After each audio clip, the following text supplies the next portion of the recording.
Hi friend. ఒక ఊరిలో ఒక అబ్బాయి జూలాయిగా తిరుగుతుంటాడు. ఏం పని లేదు. ఎవరు పిలిచినా వాళ్ళతో పోతాడు. రాత్రి వాళ్ళ ఇంత పోతే తాగుతాడు, వస్తాడు ఇంటికి. అట్లా లొల్లులు అవుతుంటాయి. పని చేయడు, ఏం చేయడు. అట్లనే రోజు తిరుగుడు. పొద్దుకి ఇంటికి వచ్చేదాకా ఈ తల్లిదండ్రులకు మనసున ఉంటుంది. వీడు ఇట్లా చేస్తుండు, ఒక్కగానొక కొడుకు అని చెప్పి వీళ్ళు బాధపడుతుంటారు. ఈ తాగిన కాడ లొల్లులైనా కానీ మళ్ళీ పొద్దున పంచాయతీ అవుతుంటుంది. అరే ఇంత కాబట్టి ఎట్లా చేసి ఇది మెల్లగా సిటీకి పంపాలి, హైదరాబాద్ పంపితే అక్కడ మన చుట్టపైన దగ్గర పనిచేస్తాడు, ఈ దోస్తులన్నీ కట్ అవుతాయని ఆ తల్లిదండ్రులు ఆలోచించి అలా చుట్టాల అబ్బాయి వచ్చినాక ఆయనతో హైదరాబాద్ పంపిస్తారు. పోతాడు. ఇక హైదరాబాద్ పోయి అలా బిల్డింగ్ కన్స్ట్రక్షన్లో ఒక కూలీగా చేరి పనిచేస్తుంటాడు, లేబర్గా. ఆ లేబర్గా పనిచేసిన కొన్ని రోజుల వరకు ఆ లేబర్తో లొల్లి అవుతుంది. లొల్లి అయి కొట్టుకుంటారు బాగా. కొట్టుకుంటే అరే వీడు ఇట్లా చేస్తుండ అని చెప్పి ఈయన ఏం చేస్తాడు, సిటీ అవుట్స్కట్లో ఒక గులాబీ తోట ఉంటుంది. ఆ గులాబీ తోటలో పని కావాలని వాళ్ళు చెప్తారు. ఆయనతో రాత్రి తీసుకుపోయి ఆ గులాబీ తోటలో తీసుకుపోతాడు. ఇక ఎవ్వరు ఉండరు ఆడ. ఎప్పుడు నీళ్ళు కట్టాలి, పువ్వులు తెంపాలి, ఆడనే ఉండాలి. ఆయన తనలో ఉంచుతాడు. సరే ఉంటాడు. ఒకడు ఈయనకి భయమా అదే అని చెప్పి ఉంటాడు. అంటే ఆ తోటపుంటే ఒక ఊరు తవ్వు ఉంటుంది. ఏది సిటీకి వస్తుంది, కాలేజీకి వచ్చేందుకు. వాళ్ళందరూ అదే తోడుకుంటూ నడుచుకుంటూ వాళ్ళ బండ్లు అదే తోడుకుంటూ పోతారు. ఒక అమ్మాయి ఆ ఊరు నుంచి నడుచుకుంటూ కాలేజీకి పోతుంటుంది. ఆమె పేరు ప్రగతి. ఇక రోజు వంగ రాంగా చూసుకుంటాడు. అదే తవ్వు ఉంటాడు. ఈ అమ్మాయి రాగానే ఇటు రోడ్డుకి వస్తుంటాడు. ఇక రాంగా వంగ కలిస్తే మాట మీది ఏ ఊరు అంటే ఇట్లా మాది పదానూరు ఇట్లా పెరుగుతుంటుంది. ఇప్పుడైతే రాంగ వంగ ఒక పువ్వు తెంపిస్తుంటాడు. ఇక గులాబీ తోటలే ఉండే పొంగో పువ్వు తెంపిస్తాడు, రాంగో ఇట్లా పువ్వు తెంపిస్తుంటాడు. ఇక ఆమె సుధా పువ్వు తీసుకుంటూ పోతుంటుంది.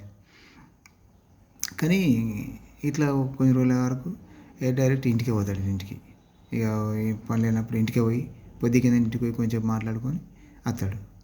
వాళ్ళ ఇంట్లో వాళ్ళ అవ్వ, వాళ్ళ తమ్ముడు, ఈ అమ్మాయిల నాన్న చనిపోతాడు. చిన్న మతి స్థితిలో లేని అమ్మాయి ఉంటుంది. చిన్న ఇల్లు. ఇక అమ్మ సుత జర అమాయకురాలు. ఏమన్నది ఆమె, ఎవరు అన్నది, ఎందుకు వచ్చిర్రు అన్నది, ఎందుకు అన్నది. ఈ పిల్లని జర హుషారు. ఈమెనే జర చదువుతుంది కనుక ఇక ఇంటికాడ పని చేసుకొని వాళ్ళ అమ్మకు తోడుగా ఉండి పని చేసి ఈ అమ్మ కైకిలు పోగానే కాలేజీకి పోతుంది. మళ్ళీ వచ్చి మళ్ళీ పనులు చేస్తుంటుంది అన్నట్టు. ఈ అమ్మ కైకిలి మీదనే బతుకుతుంటారు వీళ్ళు. సరే ఇంట్లో రోజు అచ్చుడు పోవుడు మంచిగానే చేస్తారు. కానీ ఆ ఊరోళ్ళు సుతా ఈయన్ని అనుమానిస్తారు. ఈడేమో ఇక్కడికి వస్తుండు, ఊళ్ళోకి వస్తుండే అమ్మాయితో తిరుగుతుండే అని చెప్పి అనుమానిస్తారు. కానీ ఏమనలేకపోతే అయితే ఇల్లు రోజు రాంగ వంగ ఈయన తోటకాడికి వచ్చిన చూస్తే అమ్మాయితో మంచిగా మాట్లాడుతున్నావు, లవ్వారా నీకు అది ఇది అని అంటుంటారు. లవ్ లేదు ఏం లేదు, నేను ఏమనలే అమ్మాయి అంటే అని ఇలా అన్న కొద్దీ ఈయనకి మనసు అవుతుంది. మనసు ఎంతోసో రోజు ఏం చేస్తాడు, ఇంట్లో ఈ అమ్మాయి రెక్కబడతాడు. ఈ రెక్కబట్టగానే అమ్మాయిని బాగా నిలబెడుతుంది.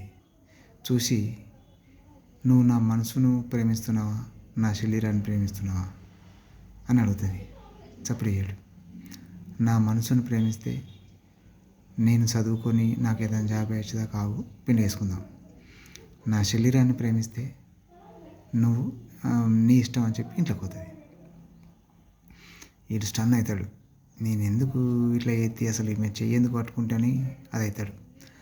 ఆ ఇంట్లో నీళ్ళు పెట్టి ఉంటాయి.